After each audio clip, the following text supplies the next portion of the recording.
Halo, assalamualaikum. Balik lagi bareng aku Ria. Gimana nih kabar teman-teman semuanya? Sehat-sehat selalu ya. Nah, baik, di episode malam ini aku mau nepatin janji aku nih, yaitu ngebongkar celengan recehan aku 2 ribuan, 5 ribuan, 10 ribuan, 1 ribuan. Nah, mungkin buat teman-teman yang baru gabung, maksudnya gimana sih? Masih bingung ya? Nah, jadi selama 1 tahun ini aku nabung dengan nominal tertentu. Ada 100 ribuan, 50 ribuan, 20 ribuan, dan tabungan receh yang tadi. Nah, buat teman-teman yang penasaran karena belum nonton video aku ngebongkar celengan ini, boleh banget ya lihat di video-video aku sebelumnya. Nah, aku juga mau informasi ini buat teman-teman yang lagi nyari celengan target agar lebih semangat lagi nabungnya, atau mungkin lagi nyari dompet disiplin buat budgeting, binder buat budgeting, boleh banget cek keranjang yang ada di layar atau langsung cek deskripsi aja, di sana udah ada linknya. Mudah-mudahan bisa bermanfaat. Nah, baik, kita langsung bongkar aja ya celengannya. Nah, sekali lagi ya, di sini aku nggak ada niatan pamer ataupun menggurui. Aku cuma pengen ngajak teman-teman, ayo kita semangat nabung nominal berapapun. Mau itu 500 rupiah, 1000 rupiah, 5000 rupiah, 2000 rupiah, nggak apa-apa ya. Daripada tidak sama sekali. Jangan nunggu dulu penghasilan besar baru nabung. Orang lain udah nabung, orang lain udah ngebongkar celengan, ini masih mikir-mikir, belum juga mulai nabung. Nah, jangan seperti itu ya. Jadi jangan menyepelekan uang nominal kecil. Nabung cuma 1000, nanggung cuma 2000, nggak apa-apa, daripada nggak sama sekali gitu loh ya. Nanti misalkan kalau teman-teman mampu nih nabung dengan nominal 50 ribu, 100 ribu, nah silahkan. Jadi nabung recehan jalan, nabung lembaran juga jalan. Insya Allah kalau teman-teman mau kayak gitu, nanti hasil tabungan akan lebih maksimal. Nah, buat pemula, kata aku juga, yang penting itu tumbuhkan habit, tumbuhkan kebiasaan menabung. Kalau udah terbiasa nabung, bakalan nyaman menabungnya. Beneran deh, aku nggak bohong. Teman-teman sekarang ngerasa kepaksa, ngerasa males nabung, ngerasa jadi beban karena belum terbiasa. Kalau udah terbiasa tuh nggak bakalan ada istilah kayak gitu. Menyenangkan aja gitu kalau nabung tuh. Nah, makanya kalau teman-teman pengen tumbuh rasa senang ya, rasa bahagia dalam menabung, biasakan dari sekarang. Jadikan nabung itu kebiasaan. Makanya sering banget aku bilang nih, kalau kita punya uang, urutannya kayak gini. Pergunakan uang untuk kebutuhan dulu. Yang lebih utama tuh kebutuhan dulu. Yang pertama harus kebutuhan dulu ya. Jangan nabung, kebutuhan. Kemudian yang kedua, kalau ada uang lebihan baru nabung. Nah, kalau udah nabung masih ada lagi uang lebihan, silahkan self reward.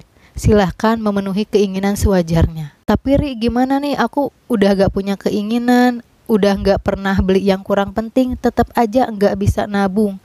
Nah, kalau seperti itu berarti penghasilan teman-temannya yang harus ditingkatkan. Misalkan nih, penghasilan per bulan 3 juta rupiah, kebutuhan juga sama 3 juta rupiah. Nah, kayak gitu mah pasti bakalan susah ya, karena kebutuhan sama dengan penghasilan. Atau mungkin nih penghasilan lebih kecil daripada pengeluaran, daripada kebutuhan, ya pasti bakal susah ya. Mau dihemat-hemat, mau diirit-irit karena kebutuhannya yang lebih besar. Nah, solusinya tidak lain tidak bukan harus mau mencari penghasilan tambahan. Kalau teman-teman pengen kebutuhan terpenuhi dengan layak dan pengen menabung, silahkan teman-teman cari penghasilan tambahan lain yang sekiranya memungkinkan. Mau itu jualan kecil-kecilan ya, dengan modal yang tidak terlalu besar, beli produk murah kemudian dijual lagi. Jadi jangan hanya mengandalkan satu sumber penghasilan, apalagi kalau dirasa itu tidak bisa mencukupi kebutuhan. Terus gimana dong Ri, biar tahu nih aku nggak bisa nabung, apa karena penghasilannya lebih kecil daripada pengeluaran, atau memang akunya yang boros? Nah, kalau teman-teman masih bingung ya, yang ngebuat nggak bisa nabung tuh karena boros atau karena memang penghasilan yang kurang maksimal, teman-teman harus mau menghitung total pengeluaran per bulan dan total penghasilan. Jadi dicatat apa aja pengeluaran teman-teman, semuanya dicatat, dari mulai belanja bulanan, kemudian tagihan listrik, beli kuota internet, beli bensin, pokoknya semuanya secara rinci dicatat biar nanti ketahuan, oh pengeluaran aku per bulan tuh segini, penghasilan aku tuh segini. Kalau misalkan udah dihitung-hitung ternyata pengeluaran per bulan itu 4 juta rupiah, penghasilan juga sama 4 juta rupiah, nah berarti penghasilan yang harus ditingkatkan. ya. Kebutuhan sama dengan penghasilan. Apalagi kalau misalkan kebutuhan itu lebih dari 4 juta rupiah sementara penghasilan 4 juta rupiah. Nah, itu mah udah harus mencari penghasilan tambahan. Nah, kemudian gimana nih kalau ternyata udah dihitung-hitung pengeluaran cuma 3 juta rupiah sementara penghasilan 5 juta rupiah tapi tetap nggak bisa nabung. Nah, kalau seperti itu berarti ada yang salah. Berarti banyak pengeluaran yang kurang penting. Silahkan evaluasi lagi. Sering banget aku bilang, budgeting itu sangat penting.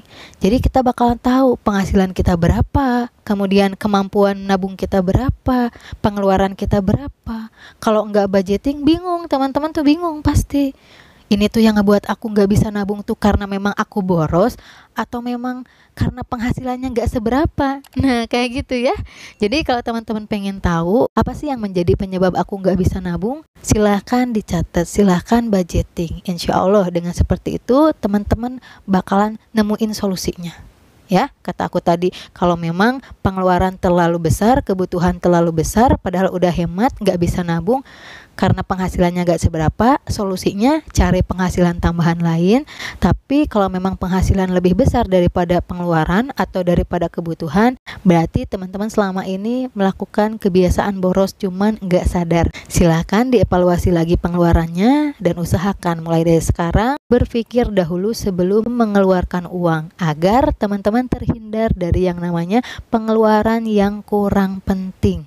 Karena itu yang menjadi penyebab teman-teman susah menyisihkan untuk menabung. Nah, jadi alhamdulillah ya teman-teman, ini total aku nabung selama 1 tahun. Baik, mungkin cukup sekian pembahasan di episode malam ini. Sekali lagi aku gak ada niatan untuk pamer atau menggurui. Mohon maaf apabila banyak salah kata. Kalau suka dengan video ini, boleh like, komen, dan subscribe. Wassalamualaikum warahmatullahi wabarakatuh. Sampai jumpa di video berikutnya.